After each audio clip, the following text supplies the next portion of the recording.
Kishtwar police पर घरेलू हिंसा के मामलों को गंभीरता से न लेने का आरोप लगाते हुए आज एडवोकेट अंजलि, जो कि वुमेन हरासमेंट कमेटी किश्तवाड़ की सदस्य भी हैं, ने कहा कि घरेलू हिंसा से संबंधित मामलों को लेकर किश्तवाड़ पुलिस बिल्कुल भी गंभीर नहीं है, जिस कारण घरेलू हिंसा से पीड़ितों को कई समस्याओं का सामना करना पड़ता है। उन्होंने महिला शक्ति केंद्र और अन्य संगठनों पर रोष व्यक्त किया। उन्होंने कहा कि ऐसे संगठन समाज में महिलाओं की भलाई के लिए काम करने का दावा करते हैं, लेकिन जमीनी सतह पर सभी संगठन केवल वित्तीय वर्ष के अंतिम महीने में जागरूकता शिविर आयोजित करते हैं ताकि उन्हें इसका लाभ मिल सके। यहाँ पर जो है ये प्रेस कॉन्फ्रेंस देनी पड़ रही है क्योंकि हर टाइम जो है मैं एप्लीकेशन, स्टेटस रिपोर्ट और ये सब कॉल करने में लेडीज के केसेस को वेस्ट नहीं कर सकती हूँ, टाइम वेस्ट नहीं कर सकती हूँ मैं इनका। मैम, एक तरफ बेटी बचाओ, यहाँ बैठे हैं, आपके ऊपर जो सोसाइटी है बहुत ट्रस्ट फेथ करती है, बहुत ट्रस्ट पोज करती है।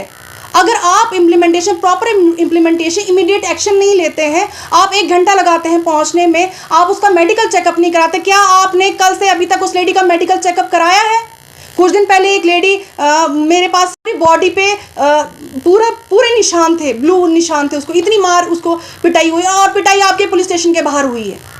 क्या आपको नहीं लगता बेटी बचाओ पढ़ाओ नारा तब तक, मुझे नहीं लगता है तब तक कामयाब होगा जब तक एक्चुअली ये लोग इम्प्लीमेंटेशन ना करें, proper implementation of the honourable जो सुप्रीम कोर्ट की गाइडलाइंस है हमारी, उनकी प्रॉपर इम्प्लीमेंटेशन ना हो। जुडिशरी हर टाइम रेस्क्यू के लिए नहीं आ सकती है। Judiciary is overburden.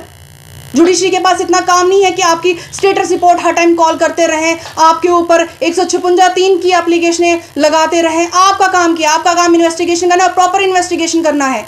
आपको मेडिकल रिपोर्ट्स पूरी फॉर्म करनी है, एविडेंस पूरे क्रिएट करने हैं ताकि कोई भी लेडी जो है उसको ये ना लगे कि मुझे जस्टिस नहीं मिलता है। किस लिए लेडीज़ आपके पास नहीं आती? क्योंकि इतनी मजबूर हो जाती है, उनको पता है कि at the end we will be at a losing point. क्योंकि एविडेंस नहीं होते, लैक ऑफ एविडेंस की वजह से आदमी छूट जाता है। देन वो क्या करती है? कॉम्प्रोमाइजिंग सिचुएशन में आ जाती हैं। ठीक है, हम बर्दाश्त करेंगी, लेकिन एक हद होती है। रोज़ सुसाइडल केसेस आ रहे हैं, रोज़ मर्डर के केसेस आ रहे हैं, लेकिन हम लोग सोए हुए हैं। हम क्यों सोए रहेंगे? मुझे जो एक्शन करना है लीगली मैं करूँगी, मैं चुप नहीं रहूँगी। मैं लेडी के इंस्ट्रक्शन पे कल रात के 1:30 बजे मैं लेडी के साथ बात कर रही हूँ। आपकी महिला शक्ति केंद्र से कोई नहीं है, आपकी दूसरी शक्ति केंद्र से कोई नहीं है। अब आप क्या चाहते हैं? हूँ कि inquiry must be conducted against all that persons जिन्होंने कल रिस्पॉन्स नहीं किया है लेडी की कॉल पे। सरपंच उछाल उनके ऊपर और महिला शक्ति केंद्र के जितने भी ये मेंबर्स हैं उनके ऊपर इंक्वायरी इनिशिएट होनी चाहिए। एसएचओ साहब को ये पूछा जाए कि वो मेडिकल क्यों नहीं करवा रहे हैं। मैं यहाँ पर किसी के बिल्कुल ये सोचेंगे कि अगर ये सप्रेस करने की कोशिश करेंगे मेरी वॉइस को, मैं सप्रेस नहीं होने वाली, क्योंकि ये प्रोफेशन मैंने इसलिए ज्वाइन किया है ताकि मैं लोगों के लिए, सोसाइटी के लिए काम कर सकूँ। एक्चुअली कल शाम के कोई 7 बजे जैसे मुझे किसी एक लेडी का कॉल आया, उसकी आइडेंटिटी मैं डिस्क्लोज़ नहीं करूँगी। उसने मुझे फ़ोन किया और उसने कहा कि रोते हुए बोल रही थी मुझे कि मैम प्लीज़ आप किसी पुलिस को, वुमेन सेल को यहाँ पे भेजो, के मेंबर्स को भेजो यहाँ पे ताकि वो मुझे रेस्क्यू करे, ये मुझे मार डालेगा। मैंने कहा कौन मारेगा, बोलो तो सही। और देन उसने डिस्कनेक्ट कर दिया। फिर मैंने उसे कॉल बैक किया, मैंने कहा क्या बात है? कहती नहीं मैम प्लीज़ आप भेजो किसी को, ये मुझे मार डालेगा। मैंने कहा कौन मारेगा? कहते मेरे हस्बैंड मुझे मार डालेंगे। तो बात, क्योंकि वो उस लेडी का नंबर पहले भी मैंने सेव किया था, 1 महीने पहले भी उसने मुझे इस मैटर का रिपोर्ट किया था, लेकिन वो चाहती थी कि वो अपनी फैमिली को बचाए इन द सेंस कि अपनी फैमिली लाइफ को डिस्टर्ब नहीं करना चाहती थी। और उसने मुझे इतना तक बोला कि 10-12 साल से वो ये टॉर्चर बर्दाश्त कर रही है, उसका हस्बैंड एक्स्ट्रा मैरिटल अफेयर में है और वो उसके पास सारे एविडेंसेस है। उसका फ़ोन एक बार उसने तोड़ दिया, लेकिन उसने फिर से उस चीज़ को रिकवर किया। फ़ोटोग्राफ्स उसने मुझे भेजे हैं जो कि मैं किसी के साथ शेयर नहीं कर सकती हूँ, मेरी क्लाइंट की आइडेंटिटी डिस्क्लोज़ नहीं कर सकती हूँ। तो उसने वो फ़ोटोग्राफ्स मुझे शेयर किए। उसने कहा कि मैम प्लीज़ आप कुछ करो, क्योंकि आप मेरे जो है सर से ऊपर पानी चला जा चुका है, प्लीज़ मुझे बचाइए। मैंने कंसर्न जो हमारे एसएचओ किश्तवाड़ है उन्हें फ़ोन किया।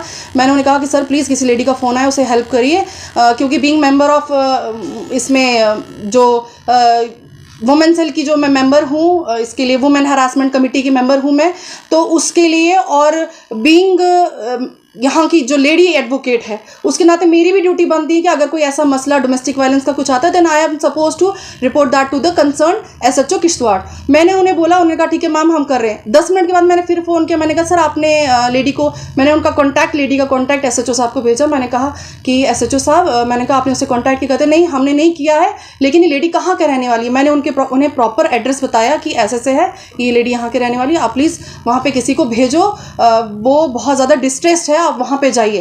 तो कहते ओके। देन मैंने फिर फ़ोन किया जो हमारे डीसी साहब हैं, उनके सेक्रेटरी हैं, मैंने उन्हें भी फ़ोन किया। मैंने कहा कि महिला शक्ति का अगर नंबर आपके पास है, क्योंकि मेरे कॉन्टैक्ट्स में नहीं है अभी, तो मैंने कहा प्लीज़ मुझे उनका नंबर भी दे दीजिए। और मैं कॉल भी कर रही हूँ, वुमेन हेल्पलाइन नंबर इन सबको कॉल कर रही हूँ। लेकिन ये पहला मैटर नहीं है, बहुत बार मैंने वुमेन हेल्पलाइन नंबर पे कॉल किया है, लेकिन ये लोग जो है जल्दी क्विक रिस्पॉन्स इनका नहीं है, इमीडिएट रिस्पॉन्स नहीं है, जिसकी वजह से आप देख सकते हैं कि हमारे किश्तवाड़ में बहुत सारे मर्डर्स हुए हैं। अभी कर सकते हैं हम 1 दिन या 2 दिन का वेट नहीं कर सकते हैं। जब भी कोई ऐसा रिपोर्ट होता है, डोमेस्टिक वायलेंस रिपोर्ट होता है, तो क्विकली और इमीडिएटली उस चीज़ में आपको लेडी का मेडिकल चेकअप कराना है, आपको वहाँ पे लेडी पुलिस भेजनी है, सो दैट कि उस लेडी को रेस्क्यू किया जाए। हमारे यहाँ लेकिन इतनी प्रॉब्लम्स हैं। मैंने डीसी साहब को भी फ़ोन किया, इनफैक्ट फर्स्ट टाइम मैंने डीसी साहब से बात की इस मैटर से रिलेटेड, क्योंकि मैं इतनी तंग आ चुकी हूँ कि हर टाइम मैं रिपोर्ट करती हूँ, यहाँ पे कोई एक्शन नहीं होता। देन मुझे फिर 156(3) में CRPC के फिर एक एप्लीकेशन कोर्ट में मूव करनी होती है कि पुलिस ने नहीं किया, SP ने कुछ नहीं किया, अब यहाँ से FIR लॉन्च करो। फिर वो उसके बाद उसमें मैटर फिर लंबा खिंच जाता है। जब वो चला जाता है देन हम स्टेटस रिपोर्ट फाइल करते हैं फिर कि अब क्या हुआ। फिर उसके बाद एक रिपोर्ट वो दे देते हैं, बायस रिपोर्ट हमेशा दे देते हैं कि भाई ये केस नहीं बनता है, केस क्लोज। तो उसके बाद हमें फिर कंप्लेंट फाइल करनी पड़ती है कि ये मैटर हमने किया था, पुलिस ने कुछ नहीं किया। लेकिन हम हर टाइम हमारी जुडिशरी को क्यों ओवरबर्डन करें, जब इम्प्लीमेंटेशन के लिए पुलिस अथॉरिटी को पावर दी गई है अंडर सेक्शन 154। उसके बाद बहुत सारे हैं, आप इन्वेस्टिगेट करो मैटर को। आपका प्राइमा फेशिया, आपको you are suppose to register an FIR if complainant is coming to you with some kind of grievances, you are supposed to reduce that into a writing। आप उसको ये नहीं बोलोगे कि आप जाओ पहले प्लीज एप्लीकेशन लिख के लेके आओ, फिर हम आपकी स्टेटमेंट रिकॉर्ड करेंगे। आपको वो चीज़ नोट डाउन करनी है, उसका प्रॉपर मेडिकल चेकअप कराना है। अगर कोई असॉल्ट हुआ है, अच्छा SHO साहब मुझे कह रहे हैं कि नहीं लेडी कुछ नहीं करना चाहती है, उसने कहा कि प्लीज़ आप जो है फैमिली को, कोई 1 घंटे के बाद पुलिस जाती है, शायद से DC साहब ने भी फ़ोन किया होगा, तो 1 घंटे के बाद जाती है और वो उसका हस्बैंड उसको अब्यूज़ करता है, बोलता है कि शायद से तू रिलेशनशिप में है ACR के साथ में, DC साहब के साथ रिलेशनशिप है, तेरे कॉन्टैक्ट्स में है, तो और एक वो क्योस क्रिएट कर देते हैं। और वहाँ पे पुलिस की नफरी बोलते हैं कि आप प्लीज़ बर्दाश्त करो। यहाँ पे लेडीज़ बर्दाश्त करने के लिए नहीं है किसी का वायलेंस। इस चीज़ के लिए क्यों लेडीज़ को बोला जाता है, क्यों मैटर को हशअप करने की कोशिश की जाती है, क्यों सप्रेस करने की कोशिश की जाती है। कंसिलिएशन के लिए, मीडिएशन के लिए कोर्ट बैठा हुआ है, आप उस मैटर को उधर आने दो। सरपंच को वो पुछाल की सरपंच को वो फ़ोन कर रही है, वो लेडी रिस्पॉन्स नहीं कर रही है। सरपंच किस लिए अपॉइंट किए जाते हैं? यहाँ की महिला शक्ति केंद्र में उसने फ़ोन किया कि प्लीज़ आप मेरे हस्बैंड मुझे मार रहे हैं, मेरे को हस्बैंड ने गला दबाया, कोर्ट से उसने उसको जो है गला दबाने की कोशिश की। देन उसने उसकी फिंगर को काटा और अपने आप को बचाया। उसने कहा कि प्लीज़, बच्ची को बोला गवर्नमेंट एम्प्लॉय है, और उसको ये बोला जाता है कि जाओ आप कोर्ट में, आपको मेंटेनेंस नहीं मिलेगा क्योंकि आप गवर्नमेंट एम्प्लॉय हो, इसलिए टॉर्चर किया जा रहा है। और जो ये बंदे हैं जिनके नाम मैं डिस्क्लोज नहीं करना चाहती हूँ, ये लोग हाईली इन्फ्लुएंशियल लोग हैं, क्योंकि मैंने कल ये सारी सिचुएशन खुद देखी और मैं बहुत मजबूरी में आके प्रेस कॉन्फ्रेंस देख रही हूँ कि यहाँ पे औरतें बेचारी इतनी मजबूर हो जाती हैं कि उनको हर तरीके से सप्रेस करने की कोशिश की जाती है। क्यों नहीं उनको अपनी आवाज़ उठाने दी जाती है? जब डोमेस्टिक वायलेंस हमारा कानून ऑनरेबल सुप्रीम कोर्ट ने गाइडलाइंस दी है कि अगर कोई भी कॉग्निजेबल ऑफेंस मिलता है, SHO को, जो भी कंसर्न प्रोटेक्शन ऑफिसर है, उनको एक्शन लेना है।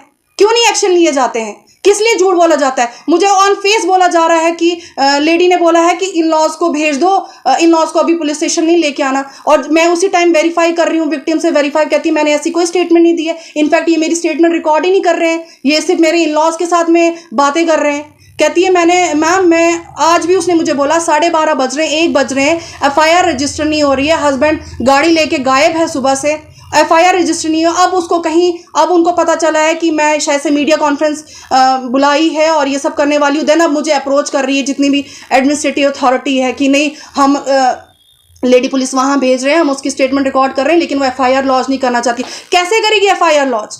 जब प्राइमा फेशिया आपको कोई इन्फॉर्मेशन दी जाती है, आप उस चीज़ को वहीं पे तोड़ने की कोशिश करते हो थ्रू पंचायत। आप जजमेंटल क्यों बनते हैं? आपका काम नहीं है जजमेंटल बनना किसी भी चीज़ को लेके। जजमेंट देना कोर्ट का काम है, कोर्ट इज टू डिसाइड। आप हर मैटर को अगर ऐसे सप्रेस करते रहेंगे तो यहाँ मर्डर रोज होते रहेंगे औरतों के। पलमाड़ में मर्डर हो रहा है, दक्षिण में मर्डर हो रहा है, छात्र में मर्डर हो रहा है, पाडर में 3 मर्डर हो गए।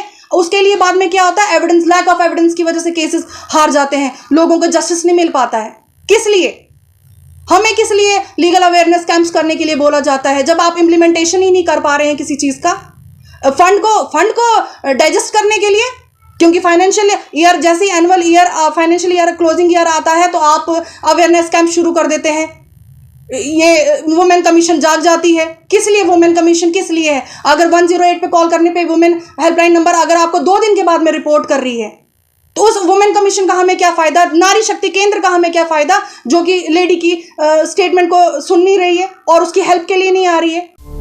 GK अपडेट रहे हमारे साथ। अगर आप ये वीडियो YouTube पर देख रहे हैं तो हमारे YouTube चैनल को सब्सक्राइब करें और बेल आइकन को क्लिक करें। अगर आप ये वीडियो Facebook पर देख रहे हैं तो हमारा Facebook पेज लाइक जरूर करें। For advertisement please contact 7051091811।